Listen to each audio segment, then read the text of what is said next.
Vincent van Gogh was born on 30 March 1853 in Zundert in the southern Netherlands, the son of a pastor.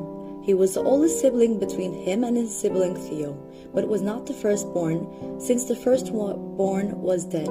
As a child, his mother always believed him to be not enough, comparing him to his deceased sibling. In 1888, Van Gogh moved to Provence in southern France, where he painted his famous series Sunflowers. He invited Gogh to join him, but they soon began to quarrel. Van Gogh was a Dutch artist, and at that time, Dutch artists would go out and paint in nature. Of course, Van Gogh was also painting outside. However, Gogh was painting inside, relied on his memories, his imagination, and wanted Van Gogh to be the same. He was pressing. This led to long heated arguments between them. After a while, Van Gogh realized that Gogh would leave the house, and one day asked him about it. A fierce fight broke out between them. Gogh was very concerned about Van Gogh's mental state. The severe manic depressive state of Gogh, who had bipolar disorder, worried Gogh. Gogh's narcissistic personality disorder made these fights violent. In the fight that broke out on December 23, 1888, Gogh left the house and spent the night in a hotel. Thereupon, Van Gogh had a fit and cut off his left ear.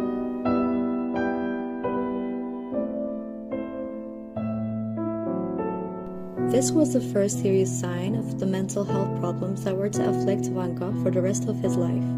He spent time in psychiatric hospitals and swung between periods of inertia, depression, and such, which reflected in his work with intense colors and strong light of the countryside around him.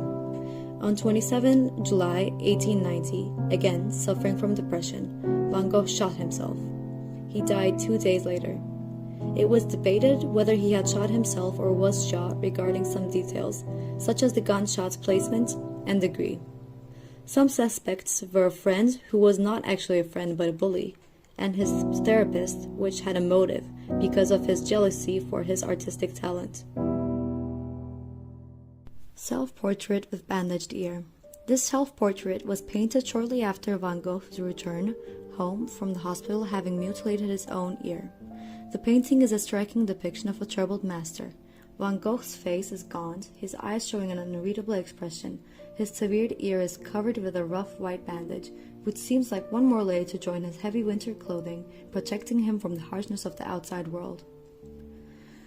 His use of color and warmer colors contrast the prior events of darkness. This could also reflect Van Gogh's matured painting style, now including color in long, controlled vertical brushstrokes. Strangely, the brushstrokes used in the face and hat differ, which may suggest turmoil. In the self-portrait, above Van Gogh's left shoulder is a blank canvas. This also leaves the audience questions. This could indicate that Van Gogh aims to produce more work or that he has finite ideas for paintings. The most likely reason Van Gogh chose to include a blank canvas is to show the doctors and audience that he wants to forget the past and start a new canvas. It is highly suggested that Van Gogh painted the self-portrait with bandaged ear to persuade his doctors that he was mentally stable. Bedroom at Arles. The room, though pleasant, all but reels with movement. Whether consciously or not, Van Gogh painted the perspective, walls and decorations all tilt, so that we get the impression of a ship's cabin in a stormy sea. While he was in Arles, Van Gogh made this painting of his bedroom in the Yellow House. He prepared the room himself with simple furniture and with his own work on the wall. The bright colors were meant to express absolute repose or sleep. The rules of perspective seem not to have been accurately applied throughout the painting, but this was a deliberate choice. Van Gogh intended for colors to be the main focus of the painting. In his own words, "This time it's just simply about my bedroom, only here colors do everything," and giving by its simplification a grander style to do things, to be suggestive here of rest or of sleep in general. In typical Van Gogh style, most of the objects in the painting have a strong outline. This gives the painting a cartoonish and stylized appearance.